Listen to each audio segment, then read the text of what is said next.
Kaya, biblically speaking, pag-uusap na makabiblia, kailangan ang relihiyon. Kaya lang, hindi yung relihiyong inimbento ng tao o itinayo ng tao. G-stress ng Roma. Sapagkat sa hindi nila pagkaalam ng katwiran ng Diyos at sa pagsusumakit na maitayo ang sariling kanila, ay hindi sila napasakop sa katwiran ng Diyos. Pero mga tao nagtayo ng kanilang sariling relihiyon, hindi sila napasakop sa katwiran ng Diyos.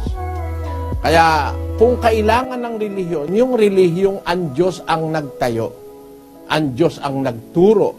Pero yung itinayo ng tao, hindi yun ang kailangan. Kaya ginagawa nila, dinadaan nila sa filosofya, siguro wala silang tiwala sa relihiyon na mismo silang gumawa. Pero pag ang relihiyon, yung kaparaanan nun ay galing sa Diyos, hindi mo pwedeng sabihin hindi kailangan yon. Kailangan yon sa kaligtasan.